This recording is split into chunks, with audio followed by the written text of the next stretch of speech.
నమస్తే, welcome to ఐస్పిషన్. Flight booking అంటే luck, timing, bank balance తో చేసే బిగ్ గేమ్.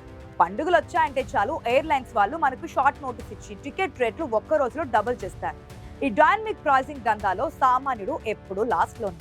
ఈ ప్రైస్ వోలటిలిటీ అనే సిస్టమ్ ను బద్దలు కొట్టడానికి భారత ప్రభుత్వం ఒక గేమ్ చేంజర్ ఐడియాతో వచ్చింది. అదే వన్ రూట్ వన్ ఫేర్. ఇది కేవలం ఒక ఎయిర్ టికెట్ రూల్ కాదు, ఏవియేషన్ మార్కెట్ లో క్లారిటీ తెచ్చే ఒక విప్లవం. లాస్ట్ మినిట్ ఫ్లైట్ అయినా, మంత్ బిఫోర్ బుకింగ్ అయినప్పటికీ కూడా ఒకే ధర. ఈ న్యూ ఇనిషియేటివ్ మన దేశ ప్రయాణ చరిత్రను ఎలా మార్చబోతోంది?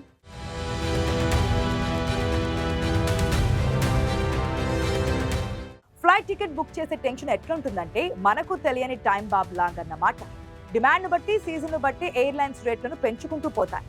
పాసింజర్స్ ప్రెస్టేషన్ పీక్స్ కు వెళ్తోంది. అలయన్స్ ఎయిర్ ఈ ఫేర్ సిఫూరత్ పాలసీని లాంచ్ చేసింది.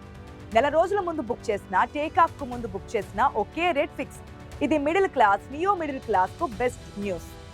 ఇక లాస్ట్ మినిట్ సర్ప్రైజ్లు ఉండవన్నమాట. ఈ స్కీమ్ ముఖ్యంగా టైర్ 2, టైర్ 3 సిటీస్ పై ఫోకస్ చేసింది.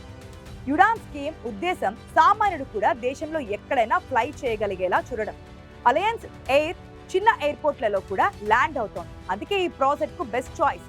గవర్నమెంట్ ఉద్దేశం ఏవియేషన్ ను డెమోక్రటైజ్ చేయడం. అందుకే ఎయిర్పోర్టుల్లో కూడా మినిమం రేట్లలో టీ, స్నాక్స్ ఇచ్చి ఫ్లయింగ్ ఎక్స్పీరియన్స్ ను డిగ్నిఫైడ్ చేస్తున్నారు. ఈ ఎక్స్పెరిమెంట్ డిసెంబర్ 31 వరకు రన్ అవుతోంది. ఇది సక్సెస్ అయితే ఇండియన్ ట్రావెల్ హిస్టరీలో ఇది ఒక బిగ్ విక్టరీ అవుతోంది.